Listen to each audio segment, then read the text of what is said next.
લોકમત ન્યૂઝમાં આપનું સ્વાગત છે। આવનાર 26મી એપ્રિલે યોજાનારી વડોદરા મહાનગરપાલિકાની ચૂંટણીને લઈને વડોદરા શહેરમાં રાજકીય માહોલ ગરમાયો છે। પક્ષો દ્વારા પ્રચાર અભિયાન તેજ બનાવ્યું છે, પરંતુ વોર્ડ નંબર 8માં ચૂંટણી પ્રક્રિયા દરમિયાન ઊભા થયેલા બેવડા ધોરણો અને પક્ષપાતી વલણ અંગે ગંભીર પ્રશ્નો ચર્ચાઓ થઈ રહી છે। ચૂંટણી જીતવી અને જનતાનું દિલ જીતવું આ બંને વચ્ચે અંતર હોય છે, પણ કેટલાક રાજકીય પક્ષ માત્ર ચૂંટણી જીતી સત્તા મેળવવાનો ધ્યેય રાખતા હોય છે। વોર્ડ નંબર 8માં બેનર લગાવવાના બેવડા નિયમોને લઈને સવાલો અને ચર્ચાઓ થઈ રહ્યા છે। એક તરફ ભાજપ માટે નિયમો ઢીલા રાખવામાં આવ્યા છે, જ્યારે અન્ય પક્ષના ઉમેદવારો માટે કડક અમલ કરવામાં આવી રહ્યો છે, જે લોકશાહી સિદ્ધાંતોને પ્રશ્નચિહ્નમાં મૂકે છે। કોંગ્રેસ પક્ષના ઉમેદવાર સ્વેજલ વ્યાસે આક્ષેપ કર્યો હતો કે છેલ્લા 24 કલાકમાં તેમના તમામ પ્રચાર સામગ્રી અને બેનરોને વોર્ડમાંથી દૂર કરી દેવામાં આવ્યા છે, જ્યારે બીજી તરફ શહેરના અનેક વિસ્તારોમાં ભાજપના હોર્ડિંગ્સ છેલ્લા 5-7 દિવસથી યથાવત છે અને તેમની સામે કોઈ કાર્યવાહી કરવામાં આવતી નથી।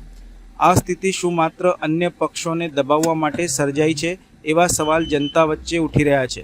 આ સમગ્ર ઘટનાક્રમ દર્શાવે છે કે સ્વેજલ વ્યાસના વધતા લોક સમર્થનને જોઈ ભાજપમાં ગભરાટ છે।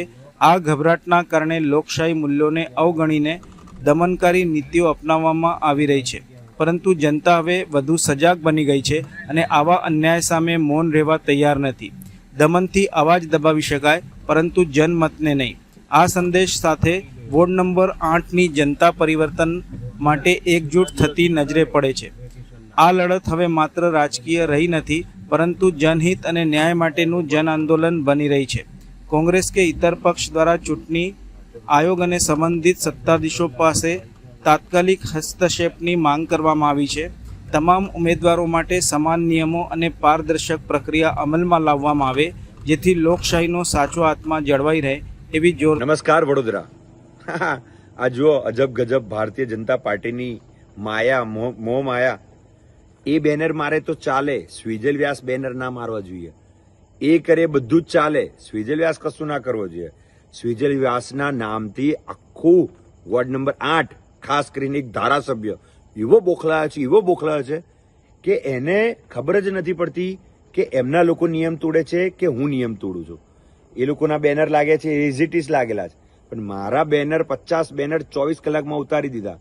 આ ગભરાહટ અને આ જે એમનું વર્તન છે એ જોતા જ વડોદરા શહેરની જનતાને ખબર પડી જતી હશે કે પાર્ટી ગભરાઈ ગઈ છે।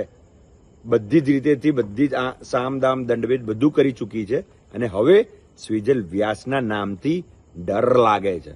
સ્વેજલ વ્યાસના ફોટા જોઈને બીક લાગે છે। એટલા બધા ગભરાઈ ગયા છે કે આચાર સંહિતામાં એ લોકો બેનર મારે ચાલે, સ્વેજલ વ્યાસના બેનર ના હોવા જોઈએ। નવા નિયમ લઈ આવે છે અને કંઈક ને કંઈક હેમ કેમ રીતે સ્વેજલ વ્યાસને આગળ વધતા અટકાવે છે। પણ આનો જવાબ મારા વોર્ડ નંબર 8ની જનતા અવશ્ય 26 તારીખે મતદાન કરીને આપજો કે નિયમ લાગે તો બે જગ્યા પર સરખા લાગે। મારા બેનર ઉતરતા હોય તો એમના ભારતીય જનતા પાર્ટીના બેનરો પણ બધેથી ઉતરવા જોઈએ, અને જો ના ઉતરે તો એનો જવાબ આપ સર્વ લોકોએ આપવો જોઈએ, કારણ કે આ તાનાશાહી છે, આ ગુંડાગીરી છે। આ લોકોને ન્યાય માટે અવાજ ઉઠાવતા રોકવાનું, બીજાને આગળ વધતા અટકાવવાનું, પોતાની લીટી લાંબી કરવાની, તો આ એક તરીકે લોકતંત્રની હત્યા છે અને આ હત્યામાં હું એમના વિરુદ્ધમાં આંદોલન પર લડ્યો છું, લડવાનો છું અને 26 તારીખે આપ લોકોના જંગી આશીર્વાદ સાથે 28 તારીખે વિજય સરઘસ પણ કરવાનો છું। આપ સર્વ લોકો આ બેનરનું જે કાંડ આ લોકો દ્વારા કરવામાં આવે છે એનો સખ્તમાં સખ્ત જવાબ આપજો। હું પણ આ બાબતે મારા વોર્ડ નંબર 8ની જનતાને જાગૃત કરતો રહીશ। Thank you.